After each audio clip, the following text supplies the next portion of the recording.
मुर्शिदाबाद में बनने वाली नई बाबरी मस्जिद को लेकर माहौल लगातार गर्म है। मस्जिद निर्माण के लिए देश के कोने कोने से मुस्लिम समुदाय दान भेज रहे हैं, या फिर यूं कह लें कि पैसों की बारिश हो रही है। और 2 दिनों में ही 11 पेटी पैसे आ चुके हैं।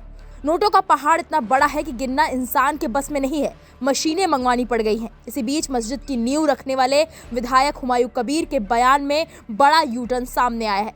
आइए आपको दिखाते हैं ये पूरा मामला है क्या। मुर्शिदाबाद के शक्ति नगर इलाके में ये नज़ारा किसी बैंक के कैश रूम का नहीं, बल्कि विधायक हुमायूं कबीर के घर के ऑफिस का है, जहां नई बाबरी मस्जिद के लिए जुट रहे चंदे को गिनने में 30 लोग लगातार 2 दिनों से लगे हुए हैं।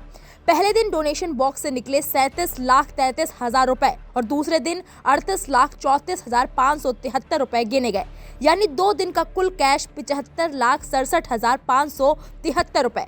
सिर्फ कैश ही नहीं, बैंक खाते में भी सोमवार दोपहर तक 2 करोड़ 10 लाख रुपए से ज्यादा जमा हो चुके हैं। इस तरह कुल मिलाकर मस्जिद निर्माण के लिए लगभग 3 करोड़ रुपए इकट्ठा हो चुके हैं। हुमायूं कबीर ने खुद एक वीडियो फेसबुक पर शेयर किया, जिसमें नोट गिनने की मशीन और गिनती में लगे लोग दिखाई दे रहे हैं।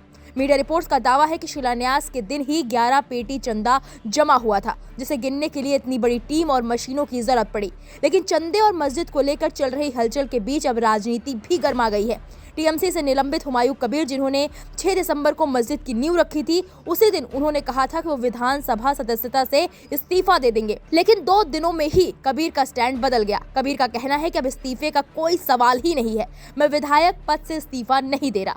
उनके इस यूटर्न पर विपक्ष भी सवाल उठा रहा है और पूरे मामले में नए राजनीतिक रंग दिखने लगे हैं।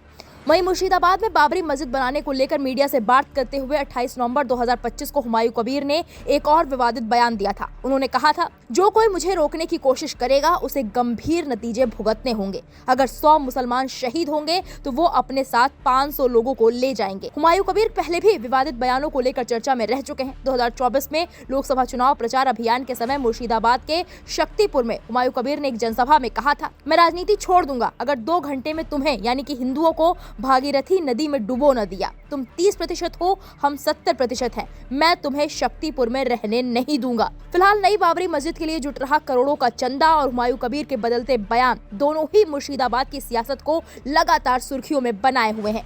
तो मुर्शिदाबाद की इस नई बाबरी मस्जिद पर विवाद, चंदा और राजनीति तीनों का मिला जुला असर साफ दिखाई दे रहा है। अब देखना ये होगा कि आने वाले दिनों में ये मामला किस दिशा में जाता है। फिलहाल इस पूरे मामले पर आपकी क्या राय है, हमें कमेंट बॉक्स में जाकर जरूर बताएं।